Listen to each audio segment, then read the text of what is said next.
this tour. But they're fucking amazing. So definitely. So, I know you've been hooked up with RSE for a while. Yeah. But is this one of your first major festivals that you've been on?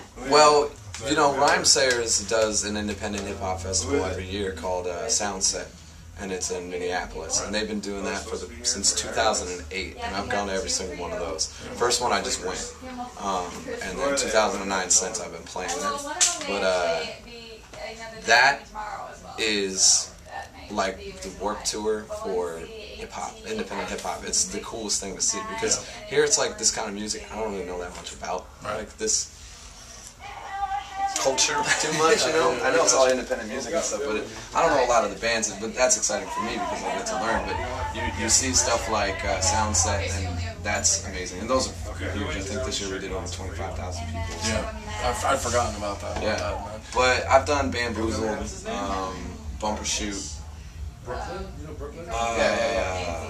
CMJ, which is in New York.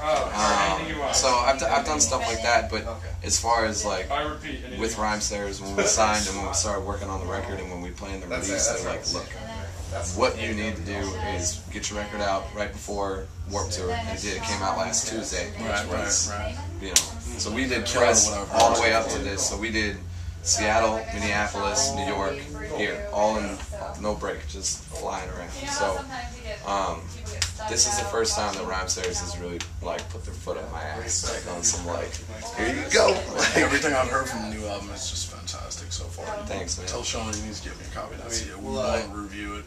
Oh, you come to my merch table, I'll get you a copy of that CD. That's how that's gonna work. That's very good. Yeah, man. I play a little game with most of the artists I interview, so we're going to do a little word association. So I'm going to say a word, and you say one word back, okay? I feel like I'm at the fucking therapist. You going to show me a Rorschach test, too? Torrents. The internet. I'm Phil. Phil, what's up? Podcasts. Every J is what they call me. This American Life. Jared Justin. Nice to meet you, buddy. Go with Winter Solstice 2012. Naked people in Fremont riding bicycles. It's true. That's the most creative one. Man, you've got such a wild sound. I mean, you got guys, as a Budo, that plays all the different fucking instruments on stage. So surely you came from a household, like, I know I grew up listening from anything from Floyd to Phil Collins. So, yeah, well, that was my house too, man. And so, I mean, what else would you say, really the extreme influences in your life that led you to this sound that you have? I mean, you know, my house was like that too. It was like Joni Mitchell to Hall & Oates to Phil Collins to Al Green to Muddy Waters. You know, like that was my house, and I grew up just sticking to my dad's records because they were at my reach. When I was a kid, it was a record player. It was like real low. So like when I was a little booger eater, I could just pull records off and put them on, and he like had like, you know, I'd keep the shitty needle on and stuff. So I mean, and I love this stupid ass Sesame Street record. I don't know why. And the Miami Vice soundtrack was like my fucking, I don't know why, but it was like my favorite record when I was a kid. But my grandfather was a concert pianist, and I grew up watching him play. And my dad plays the guitar. He's like a blues guy. And I've just always had it in my life, but I never really thought about any of it. And I grew up playing in bands, and I taught myself guitar, keys, all that stuff. And you never really think about it that much as a kid, you know, like I never wanted to like go out and play a bunch of shows, and I was a panicky little nervous little kid and stuff. And I ended up moving to Seattle and like sharing some of the music that I was making with people, and that kind of like steered things in different directions where I would be making music, or like I am making music at this point. But it was always like my safe haven, you know. So.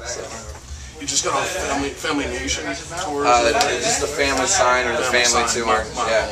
No, it's all good. Who was the best act you played along with on that little tour there? Oh, you're plotting me against my label mates now? That's a loaded question, dude. I mean, who are we gonna...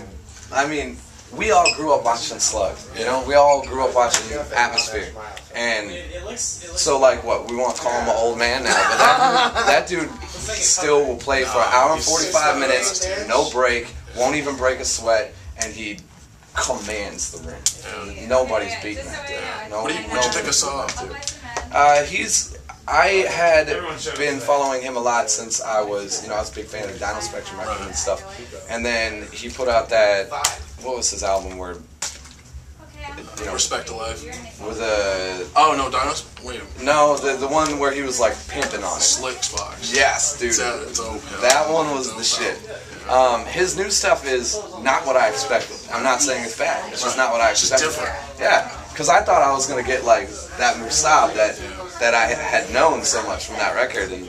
And even when I played Paid Dues with him in 2008, dude came out with Hyro like with his shirt off and shit, like just muscled his way into like 2 songs, and I was like, damn. So I was like, fuck, this is gonna be interesting playing with this guy. But he was way more calm and relaxed, and like his songs were about like love and happiness. Blew my mind. I didn't know that was gonna be like that, but it was cool. That was a really fun tour. It was so easy. Like it just, everything was well put together, and Blueprint obviously kills it every time in his business and perfect. So like, it was awesome, man. One last question. If you could tour with anyone, whether it be Rhyme Sayers or whoever, anyone that would say, okay, now I can call it a career. Oh man. You know who I've always wanted to tour with, and I don't know if that would be like, now I got a career, but I've always wanted to tour with those Rat Attack guys. I love their music, and I think it's super, super good, and I could see myself doing really well on a tour like that, but it would just be, touring with Atmosphere for me was like, now I got a career. And doing, continuous tours with Atmosphere was like, holy shit, I have a career. But getting to do stuff with people that I really like and admire, and to be able to accomplish that, I think it'd be like, holy shit, I'm having fun. And that's what I want. One last question. You said something triggered something in my brain.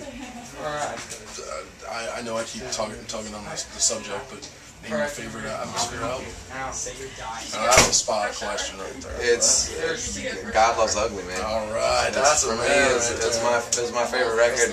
I used to be like Overcast, but God Loves Ugly is such a well-written record and such a beauously produced record. And all those songs stick with you. Like, they're like a freight train. Every time, like, that's my record. Shrapnel, man. Yeah. All right, one last thing, just 5-second thing. I need you to